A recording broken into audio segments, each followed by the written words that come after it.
Hay una verdad que solo conocen quienes han caminado entre sombras.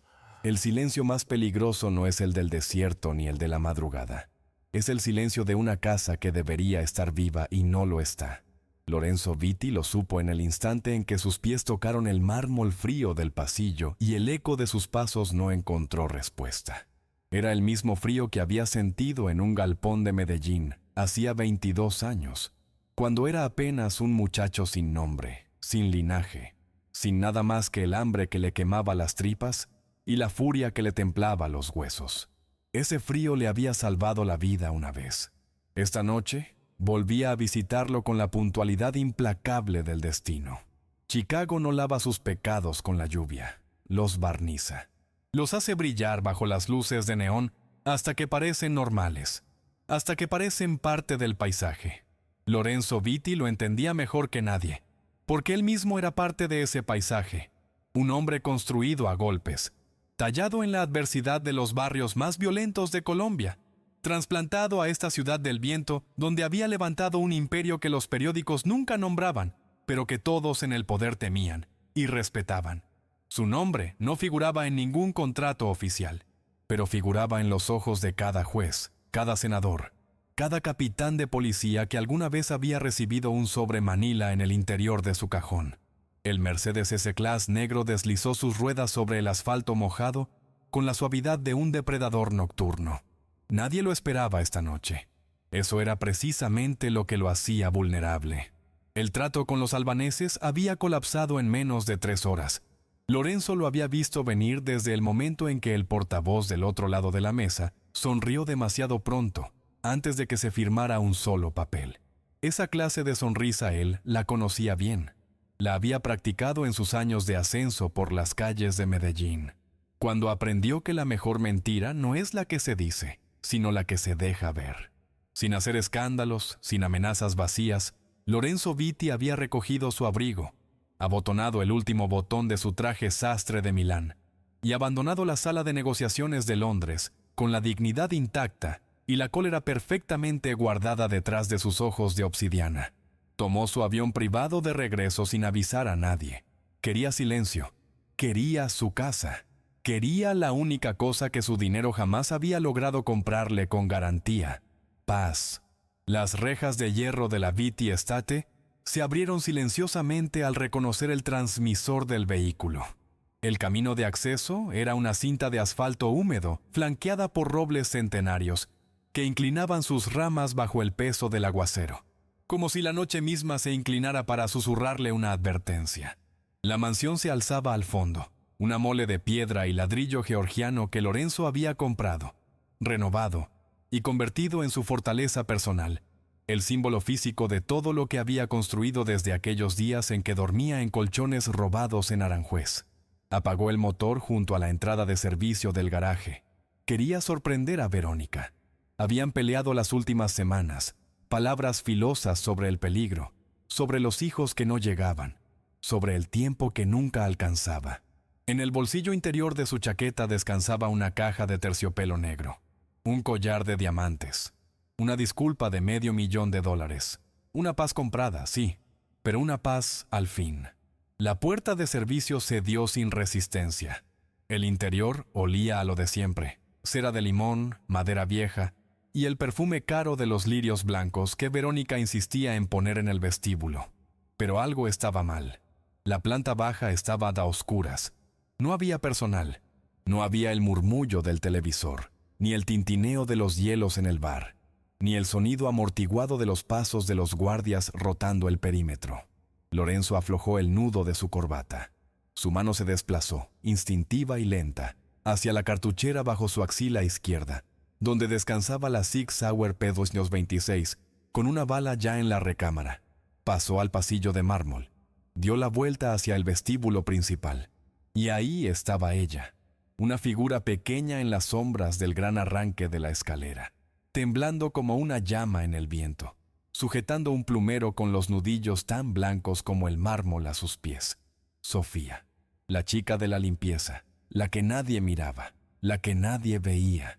Ella lo miró a los ojos, levantó un dedo tembloroso hacia sus labios y pronunció las 2 palabras que esa noche salvarían la vida del hombre más peligroso de Chicago.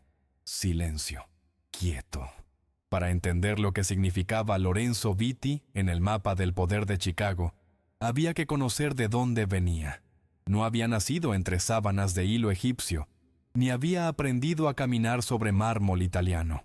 Había nacido en una habitación sin ventanas en el barrio de Aranjuez, en Medellín, Colombia, hijo de una mujer que lavaba ropa ajena y de un hombre que desapareció antes de que Lorenzo cumpliera 5 años. La pobreza en ese barrio no era una circunstancia, era una sentencia. Era el olor permanente a aceite quemado y cemento húmedo. Era la certeza de que el mundo no te debía nada, y que si querías algo, tenías que arrancárselo con las manos a una realidad que no estaba dispuesta a ceder. Lorenzo Vitti aprendió eso antes de aprender a leer, y lo aprendió bien, demasiado bien. A los 12 años ya corría encargos para los muchachos del cartel. No por ambición, por hambre, por la mirada de su madre cuando llegaba a casa y no había nada en la olla. Cada billete que ganaba lo ponía sobre la mesa con la solemnidad de alguien que deposita una ofrenda, mirando a su madre a los ojos con una mezcla de orgullo y vergüenza que no tenía nombre en ningún diccionario. A los 16, ya no era el mensajero. Era el hombre al que los mensajeros le rendían cuentas. No por violencia gratuita, sino por algo más difícil de imitar y más difícil de combatir. Inteligencia táctica. Lorenzo Vitti entendía los patrones. Veía las grietas en las estructuras antes de que nadie más las notara. Sabía cuando un hombre mentía por el ritmo de sus parpadeos. Sabía cuando una alianza era frágil por la forma en que los socios se miraban al estrechar la mano. Era un lector de hombres en un mundo donde leer significaba sobrevivir. A los 24 años, Lorenzo Vitti era el jefe del cartel de Medellín, no el jefe nominal, el jefe real, el que tomaba las decisiones que nadie escribía en ningún papel. Lo había logrado sin traicionar a los suyos, sin sacrificar a los inocentes cuando había otra opción, sin perder ese código interno que había construido en las noches de hambre de su infancia. Una brújula moral imperfecta, oscura en sus bordes, pero real en su centro. Tenía una regla inviolable, la que lo diferenciaba de los monstruos que lo rodeaban. Los inocentes no pagaban los platos rotos de los culpables. Cuando un operativo fallaba y había víctimas colaterales, Lorenzo pagaba. Funerales, deudas, hipotecas. No por sentimentalismo, por código. Por la misma razón que un arquitecto respeta los cimientos aunque nadie los vea. Era el único tipo de honor que el abismo le permitía conservar. Pero Medellín se había vuelto pequeña. O quizás Lorenzo se había vuelto demasiado grande para ella. A los 32 años cruzó el mundo con 3 maletas. Un nombre falso en el pasaporte y suficiente capital para comprar su primera empresa de fachada en Chicago. En 10 años construyó un emporio que abarcaba bienes raíces, empresas de logística, restaurantes, un club de jazz en el North Side y, por supuesto, las operaciones que nunca figuraban en ningún balance. Tenía políticos en el bolsillo y jueces en la nómina. Tenía el tipo de poder que no se anuncia, el poder que no necesita gritar porque su silencio ya es suficientemente elocuente. La ciudad de Chicago no le pertenecía en ningún documento legal, pero le pertenecía en todos los sentidos que importaban. Y sin embargo, en la oscuridad de esa mansión desierta, toda esa arquitectura de poder se sentía tan frágil como el papel mojado bajo la lluvia. Sofía Miller, o Leona como ella misma se llamaba, en los escasos momentos en que alguien le preguntaba, llevaba 3 meses trabajando en la Vitti Estate. Había llegado a través de una agencia de personal doméstico con referencias impecables y una hoja de vida que no contaba ni la mitad de su historia. Era hija de una mujer que había limpiado casas ajenas toda la vida en el oeste de Chicago. Hermana de 4 muchachos que habían crecido en el mismo barrio gris donde los sueños se oxidaban antes de despegar. Su hermano mayor, Marcos, había trabajado para los Romano, la familia rival de los Vitti. Había muerto en un fuego cruzado 3 años atrás, víctima de una operación que no era suya, de una guerra que no había elegido. Leona había visto a su madre doblegarse bajo el peso de ese duelo, incapaz de costear siquiera el ataúd. Y entonces llegó el sobre Manila, sin firma, con un cheque que cubría el funeral, las deudas y 3 meses de renta. Venía de Lorenzo Vitti. Leona no era una mujer que creyera en la casualidad. Creía en las estructuras, en los patrones, en la misma lógica fría que le había permitido sobrevivir en un mundo que sistemáticamente ignoraba a las mujeres como ella. Cuando vio el anuncio de la agencia que buscaba personal doméstico para una residencia privada en el North Side, algo en su interior se tensó como una cuerda que reconoce su nota exacta. Investigó, encontró el nombre, solicitó el puesto. No tenía un plan elaborado. Tenía curiosidad y tenía hambre, no de comida, sino de entender por qué un hombre como Lorenzo Vitti pagaba los funerales de los hombres que sus enemigos mataban por error. Quería ver al monstruo de cerca. Quería saber si el código que le atribuían era real o era solo otra capa de barniz sobre la misma podredumbre de siempre. Lo que encontró en la Vitti Estate la desconcertó. Lorenzo rara vez le hablaba directamente, como era costumbre con el personal doméstico, pero cuando lo hacía, la miraba a los ojos. No la atravesaba con la mirada como hacían los hombres de su clase, esa mirada que convierte a las personas en muebles. La veía. Una vez, al encontrarla leyendo los planos arquitectónicos de la mansión que había encontrado en la biblioteca, mientras lo sacudía el polvo, en lugar de reprenderla, simplemente dijo desde el umbral de la puerta, sin detenerse: «El ala este tiene mejores ventanas», y siguió caminando. Era poco, era casi nada, pero para una mujer que había pasado la vida siendo invisible, fue suficiente para sembrar algo que no era lealtad todavía, pero que se le parecía peligrosamente. La noche del martes, Leona había llegado temprano a trabajar porque sabía que algo estaba mal. No era intuición mística, era observación. Había visto al subjefe Luca Moretti entrar por la puerta trasera 2 horas antes de lo habitual, con 4 hombres que no pertenecían al equipo de seguridad regular. Había visto a Verónica despedir al personal con una generosidad inusual, billetes extras, una tarde libre, una sonrisa demasiado amplia. Había visto los ojos de la cocinera, la señora Gable, cuando recibió el día libre, esa mirada de alivio culpable de quien sabe que está siendo apartada de algo que no quiere presenciar. Leona no se fue, se escondió, se quedó en las sombras del pasillo, con el corazón golpeándole el pecho como un puño cerrado contra una puerta, esperando entender qué estaba ocurriendo en la mansión de un hombre que, sin saberlo, le había devuelto la dignidad a su familia con un sobre sin firma. Esperó. Y cuando la puerta de servicio se abrió, y Lorenzo Vitti entró empapado y solo, Leona tomó la decisión más aterradora y más humana de su vida. No lo dejó morir. Lorenzo Vitti había sobrevivido 22 años en el negocio más peligroso del mundo, gracias a una capacidad que pocos hombres de su posición conservaban intacta. Sabía leer el miedo ajeno con la precisión de un médico leyendo una radiografía. Y el miedo que vio en los ojos de Leona en ese pasillo oscuro no era el miedo de una empleada sorprendida fuera de su turno. Era el miedo de alguien que ha visto algo que no debía ver, que sabe exactamente lo que ese conocimiento le cuesta, y que aún así ha decidido quedarse. Ese tipo de valentía silenciosa, sin audiencia ni aplauso, era el tipo más raro y más verdadero que Lorenzo había encontrado en toda su vida. Se le quedó mirando por una fracción de segundo, su mano todavía sobre la cartuchera, su instinto de depredador calibrando la amenaza. No había amenaza. Había una muchacha de 24 años que temblaba como una hoja, pero no huía. Lorenzo bajó el arma. «¿Dónde está mi esposa? ¿Dónde está el equipo de seguridad?», susurró Lorenzo, su voz un rumble bajo que apenas perturbó el silencio. Leona no respondió de inmediato. Sus ojos viajaron hacia el techo, hacia el piso de arriba, hacia el pasillo que conducía al dormitorio principal, y luego volvieron a él con una urgencia que no necesitaba palabras. Cuando lo agarró del solapa de su chaqueta de $3,000 y lo arrastró hacia el nicho bajo la escalera, Lorenzo sintió la extrañeza absoluta del momento. El hombre más poderoso de Chicago siendo arrastrado a las sombras por una empleada doméstica que pesaba 50 kilos. En cualquier otra circunstancia habría resultado insultante.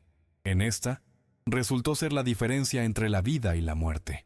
El instinto que lo había traído desde las calles de Aranjuez hasta las salas de poder de Chicago Le dijo una sola cosa con absoluta claridad: confía en ella. Lorenzo apretó los dientes cuando Leona sacó el teléfono y le mostró la pantalla. La imagen era nítida, sin ambigüedad posible. Hombres con equipamiento táctico, brazaletes negros, moviéndose en formación por el jardín perfectamente podado de su propia mansión. No eran sus hombres. Reconocía a sus hombres por la forma en que caminaban, por la cadencia de su posicionamiento. Estos eran mercenarios entrenados, el tipo de herramienta que se alquila cuando quieres que algo desaparezca sin dejar rastro institucional. Deslizó el dedo sobre la pantalla hacia la segunda cámara. 2 hombres con rifles de asalto entrando por el vestíbulo principal. Lorenzo contó las salidas mentalmente con la frialdad automática de quien ha pasado décadas calculando ángulos de escape. La matemática era brutal. Estaba atrapado en su propio castillo. Subió las escaleras descalzo, sus medias de seda haciendo de él un fantasma sobre el suelo de madera. Se pegó a la pared del pasillo, la espalda contra el papel tapiz de seda que había costado $800 el metro lineal, y se deslizó hacia la puerta entreabierta del dormitorio principal. La rendija derramaba luz dorada y cálida, obscena en su calidez, sobre el pasillo oscuro. Y entonces escuchó la voz. No la voz destemplada y quejumbrosa de los últimos meses, no la voz que discutía sobre el peligro y los hijos y las horas perdidas. Era una voz que Lorenzo nunca le había escuchado a Verónica. Fría, calculada, con la textura lisa de alguien que lleva mucho tiempo ensayando esta conversación. ¿Estás seguro del cronograma, Luca? La sangre se le heló en las venas con una lentitud casi ceremonial, como si su propio cuerpo quisiera darle tiempo para procesar la magnitud de lo que estaba ocurriendo. Luca Moretti. El nombre resonó en el pecho de Lorenzo como un golpe sordo. Luca, a quien había sacado del fondo de un callejón en el South Side hace 15 años, sin un peso y con 2 costillas rotas. Luca, cuya madre había sobrevivido a un cáncer de páncreas gracias a los médicos que Lorenzo le pagó sin que nadie se lo pidiera. Luca, el padrino de los hijos de su hermana. Luca, que conocía cada movimiento, cada ruta, cada cuenta numerada, cada nombre en clave de la organización Beatty, porque Lorenzo se los había confiado uno por uno, como se confían los secretos a alguien que ya es parte de uno mismo. La voz de Luca salió de esa habitación cargada de una arrogancia que solo existe cuando el traidor ya se siente seguro de haber ganado. Relájate, ¿ve? El piloto está en mi nómina. El manifiesto dice que Lorenzo Beatty desembarcó. Según El Mundo, ahora mismo está en un taxi camino al Savoy. ¿Y el Lorenzo real?, preguntó Verónica. El sonido del hielo contra el cristal llegó flotando desde la habitación. Estaban bebiendo su Macallan de 30 años. La botella que Lorenzo guardaba para los aniversarios, para los momentos que merecían ser sellados con algo extraordinario. El detalle fue, extrañamente, el que más dolió. No el complot, no la traición, sino esa pequeña profanación cotidiana, ese gesto casual de apropiarse de lo sagrado. El Lorenzo real, dijo Luca con una voz que goteaba satisfacción, está en el fondo del Atlántico. O lo estará, una vez que el temporizador de la válvula de presión que instalé en la línea hidráulica del jet falle en el viaje de regreso. Lorenzo cerró los ojos por un segundo. Un segundo exacto, suficiente para sentir el peso total de la traición, para dejar que le atravesara el pecho como hace el frío cuando uno sale al exterior sin abrigo. Luego, los abrió, y estaban vacíos de todo excepto de determinación. Sophie vio cómo te dejé entrar por la puerta trasera, dijo Verónica. La pausa que siguió tuvo el peso específico de una sentencia de muerte. Sophie es un cabo suelto, respondió Luca con la misma indiferencia con que se habla de reemplazar una pieza rota en una máquina. Es un ratoncito mudo, pero los ratones chillan. Cuando terminemos aquí, bajo, le digo que Lorenzo llamó y necesita que haga un recado. La llevo a dar un paseo, no vuelve. Lorenzo apretó el arma hasta que sus nudillos se pusieron blancos. Una oleada de furia roja y absoluta le subió desde el estómago hasta la garganta. Querían matar a la chica, a la muchacha que le había salvado la vida minutos antes, que temblaba en las sombras con un plumero como única arma, que había elegido quedarse cuando tenía todas las razones del mundo para correr. La iban a matar como si fuera un problema logístico. Lorenzo levantó el arma, calculó el ángulo. Podía entrar en ese cuarto y acabar con todo en 3 segundos. Era la respuesta más directa, la más limpia, la que llevaba décadas siendo su idioma natural cuando el mundo le presentaba un problema con cara de enemigo. Comenzó a girar hacia el marco de la puerta, y entonces una mano se cerró sobre su muñeca. Lorenzo se giró en un relámpago, el dedo a milímetros del gatillo. Era Leona. Había subido las escaleras detrás de él, sin hacer el menor ruido, silenciosa como humo, como alguien que ha aprendido que la invisibilidad puede ser la forma más sofisticada de poder. Le sostuvo la mirada sin pestañear y negó con la cabeza, despacio, pero con una firmeza que no admitía negociación. Luego, levantó el teléfono frente a su cara. En la pantalla, los 20 mercenarios seguían moviéndose por la propiedad. Lorenzo entendió. Si disparaba, mataba a 2, pero moría rodeado de 20. Leona no le estaba pidiendo que perdonara. Le estaba pidiendo que pensara. Lorenzo Vitti había tomado decisiones imposibles toda su vida. Había elegido entre opciones que no eran opciones, entre males que no tenían graduación visible. Pero mientras seguía a Leona por el pasillo oscuro hacia el armario de la ropa blanca, mientras sentía el peso del arma en su mano y el peso aún mayor de lo que acababa de escuchar, comprendió que esta era diferente. No era una decisión de negocios ni una jugada táctica.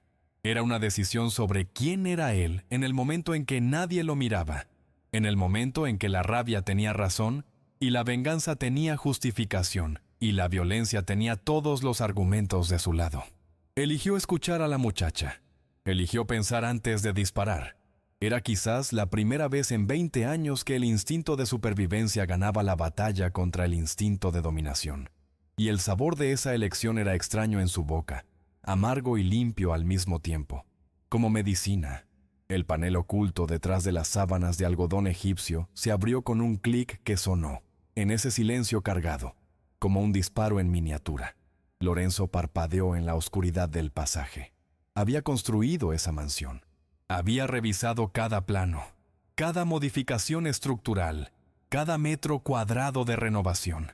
Y sin embargo, ese pasadizo existía sin que él lo supiera. Una cavidad secreta en el cuerpo de su propia casa, como un secreto que la arquitectura había guardado mejor que cualquier hombre de su círculo.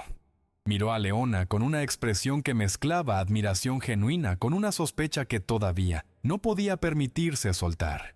«¿Quién eres tú?», le preguntó en un susurro que apenas movió el aire. «Alguien que quiere vivir», respondió ella. Y en esa respuesta había una honestidad tan desnuda, tan desprovista de cálculo, que Lorenzo la creyó completamente. El descenso por los peldaños de hierro oxidado fue un viaje al centro de la tierra.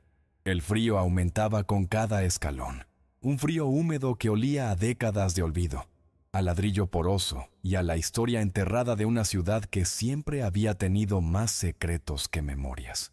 Lorenzo bajaba primero, su mano deslizándose por el metal corroído, su mente trabajando a una velocidad que contrastaba brutalmente con la lentitud física del descenso.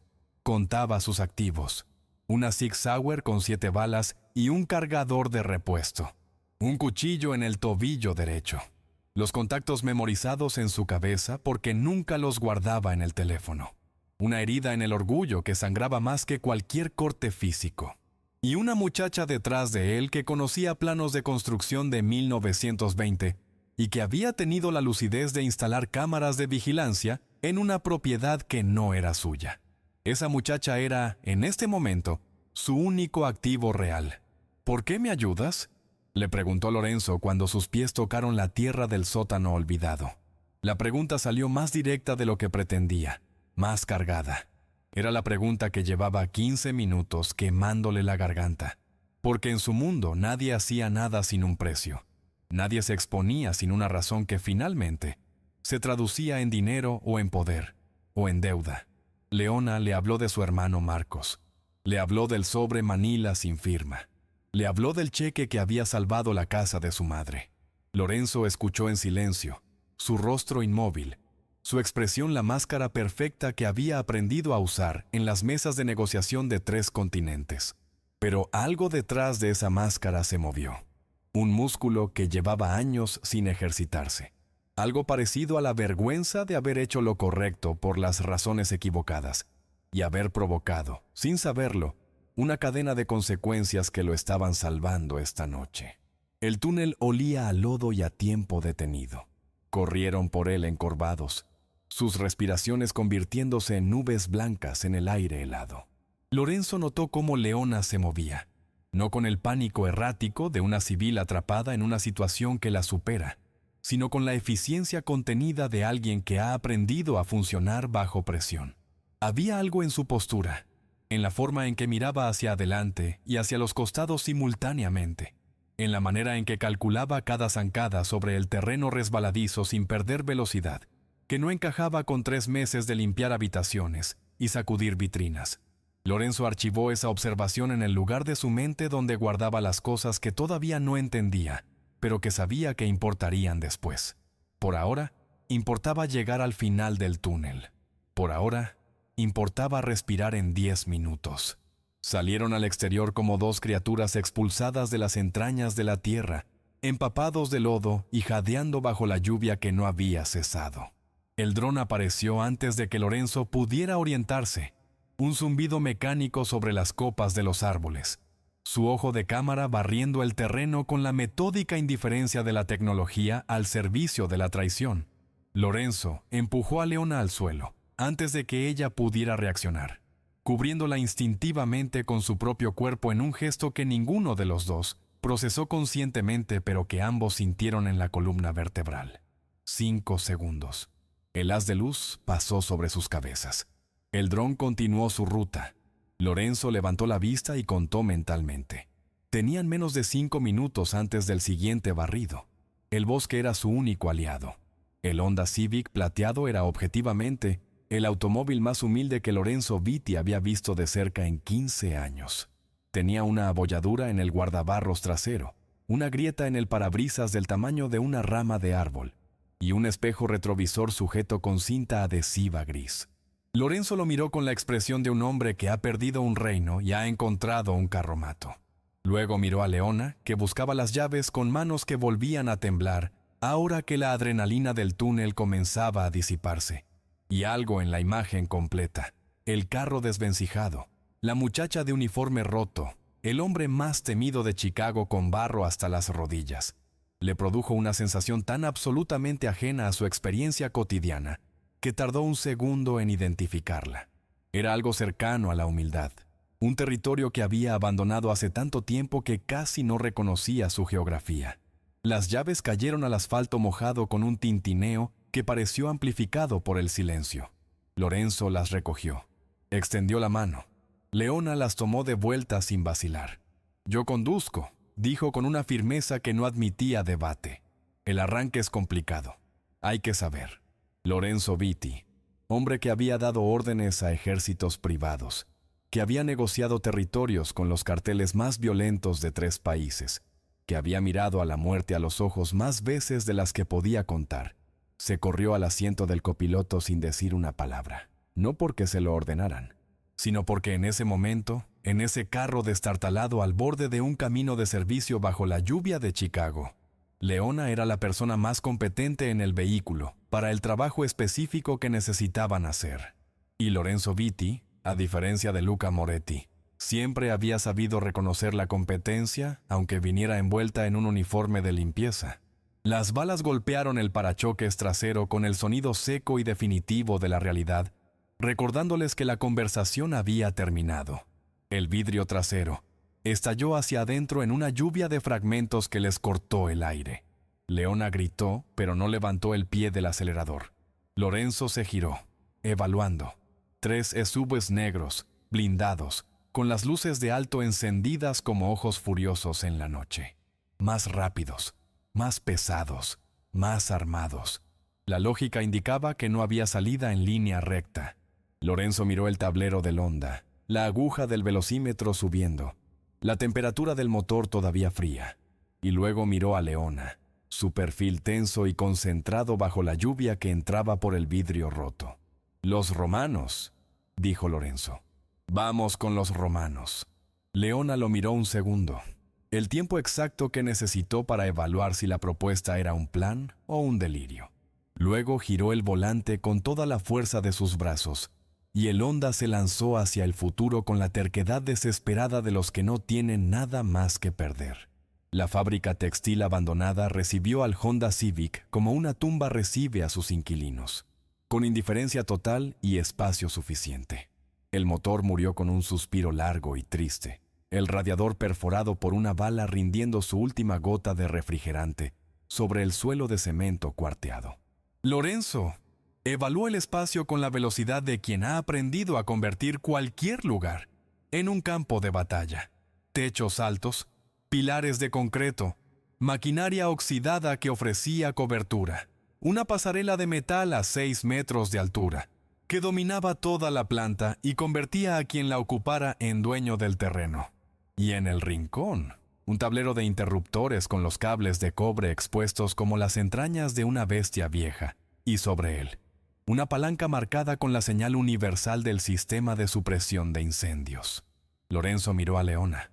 Leona miró la palanca, y en ese momento de silencio compartido, entre dos personas que se habían conocido hacía menos de 3 horas bajo las circunstancias más violentas imaginables, algo cristalizó entre ellos que no era amor todavía, pero que tenía sus mismos materiales esenciales. Confianza absoluta nacida en el fuego. La pasarela de metal temblaba levemente bajo sus pies como un animal que presiente el peligro. Lorenzo y Leona se aplastaron detrás del generador de acero, sus respiraciones sincronizadas en el silencio absoluto que precede a la violencia, ese instante de cristal suspendido, donde el mundo parece contener el aliento antes de romperse. Abajo, los mercenarios de Lucas se desplegaban en formación diamante, con la precisión fría de hombres que han hecho esto muchas veces y que nunca han perdido un contrato. Lorenzo contó los cuerpos, contó las armas, contó los ángulos. 7 balas. 15 con el cargador de repuesto. 6 hombres con chalecos antibalas y rifles de asalto.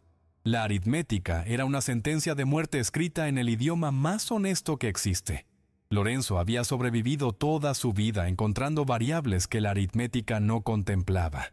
Necesitaba una ahora. La necesitaba en los próximos 90 segundos. Viti.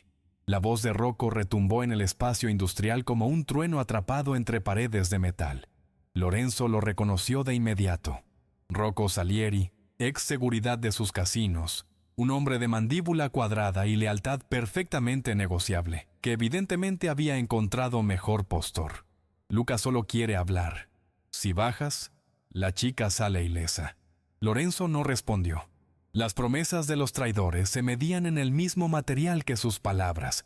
Nada, pero la voz de Rocco le había dado algo valioso. Le había dado la posición exacta del líder del grupo, ubicado cerca de los vehículos, a unos 15 metros del tambor de 200 litros marcado con la calavera de advertencia que Lorenzo había identificado desde la pasarela. Acetona industrial. El tipo de acelerador que los bomberos de Chicago conocían bien por razones trágicas. Lorenzo calibró el ángulo. Era un disparo difícil en condiciones normales. En estas condiciones era casi imposible. Casi. Ahora, susurró Lorenzo. Leona agarró la palanca con ambas manos y tiró hacia abajo con todo el peso de su cuerpo. El sistema de supresión de incendios llevaba una década dormido, sus tuberías llenas no de agua, sino de la acumulación química de años de abandono. Polvo de óxido, residuos de tinte industrial, agua estancada convertida en barro líquido. Todo eso salió disparado por los aspersores del techo como una tormenta artificial de color marrón oscuro, una nube densa y sofocante que llenó el espacio de la fábrica en segundos. Los mercenarios reaccionaron exactamente como Lorenzo calculó. Levantaron la vista, sus gafas de visión nocturna saturadas por la nube química, y abrieron fuego hacia arriba de forma ciega y desordenada. Las balas cantaban contra la pasarela como insectos metálicos furiosos. Lorenzo no se movió. Respiró, apuntó y disparó. El primer disparo chocó contra el concreto a medio metro del tambor, levantando una chispa que murió antes de alcanzar los vapores. Lorenzo maldijo en voz baja en español, el idioma al que siempre volvía cuando las cosas se complicaban. El idioma de su infancia en Medellín, que emergía en los momentos donde el barniz de la civilización se adelgazaba hasta desaparecer. Respiró, corrigió el ángulo 2 grados hacia la izquierda. Disparó de nuevo. El tambor de acetona se abrió como una flor de fuego. La detonación fue un puño de calor y luz que barrió la planta baja con una ola de presión que hizo vibrar la pasarela, que arrancó las puertas de los ESUVs, que derribó a 4 de los 6 mercenarios de sus posiciones y los dejó rodando en el suelo, desorientados, con las gafas de visión nocturna convertidas en chatarra inútil. La oscuridad de la fábrica se llenó de sombras danzantes y del rugido hambriento de las llamas. ¡Arriba!, ordenó Lorenzo, tomando la mano de Leona y tirando de ella hacia la escalera de acceso al techo. No hacia abajo, hacia la salida de los coches, hacia arriba. Leona lo siguió sin preguntar. Su confianza en él tan absoluta y tan nueva que ella misma no podía explicarla racionalmente. Solo sabía que Lorenzo Vitti se movía en el caos, con la fluidez de quien ha vivido en él toda su vida.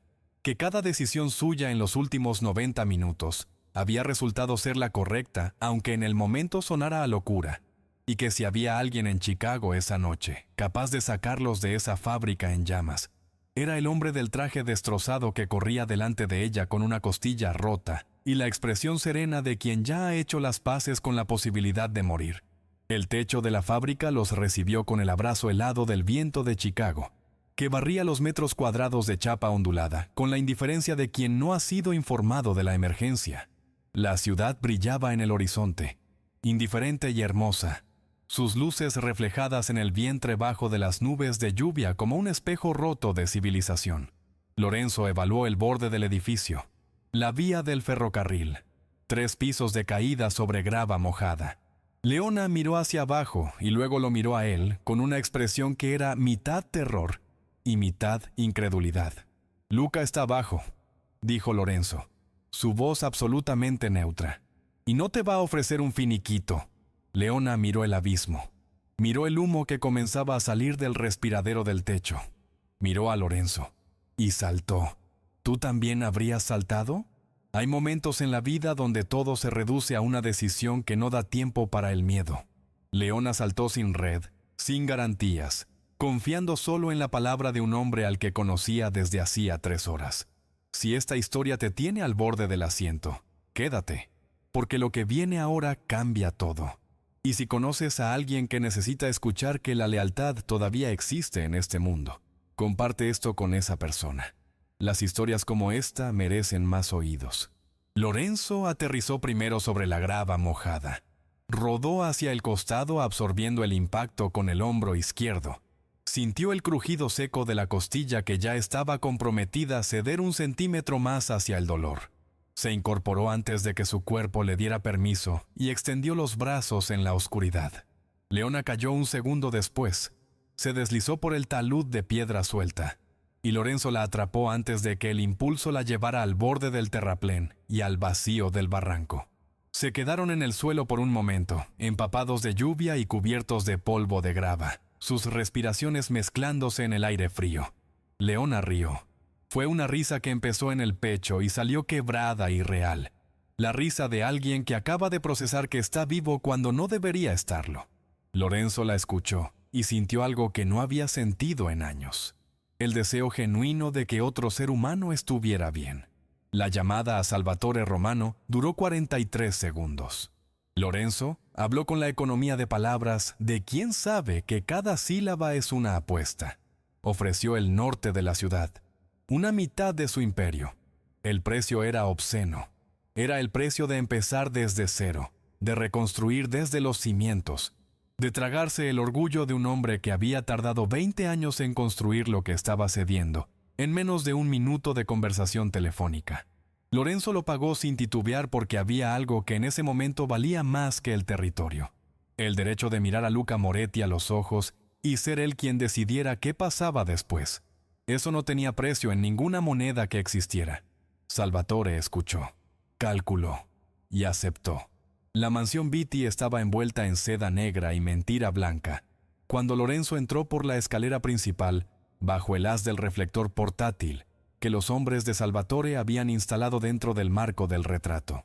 La sala llena de políticos y jueces y capos rivales que habían venido a despedir al fantasma se convirtió en un solo bloque de silencio absoluto, cuando lo vieron descender los escalones con el paso lento y deliberado de alguien que no tiene ninguna prisa porque el tiempo ya le pertenece de nuevo. Lorenzo no llevaba traje limpio, no llevaba la máscara de poder que Chicago conocía.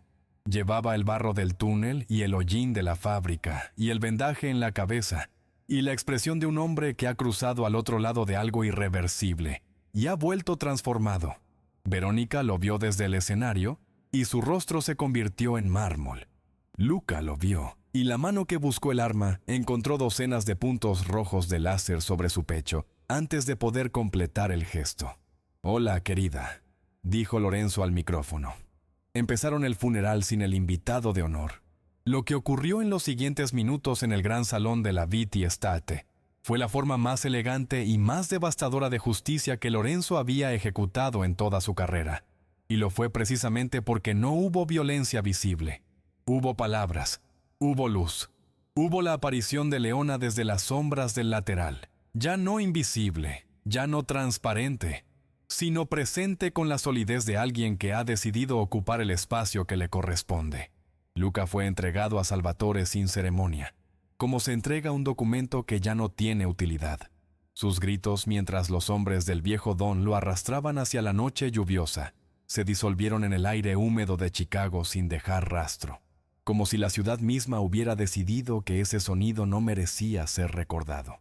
Verónica fue escoltada hacia la puerta principal sin abrigo, sin joyas, bajo la lluvia, con el único patrimonio que Lorenzo le dejó: la vida, el mismo patrimonio que ella le había negado a él. Y sobre el escenario vacío, Lorenzo Vitti tomó la mano de Leona Miller, puso en su palma una caja de terciopelo negro que valía $500,000 y le dijo con los ojos lo que las palabras todavía no alcanzaban a expresar: «Esto no es un pago, es un reconocimiento». 6 meses después, la Vitti Estate olía a orquídeas. Lorenzo lo había decidido la misma mañana en que firmó los documentos de transferencia del norte de la ciudad a los Romano, mientras miraba por la ventana del estudio el jardín donde todavía había huellas de botas tácticas en el barro endurecido. Pidió que arrancaran todos los lirios.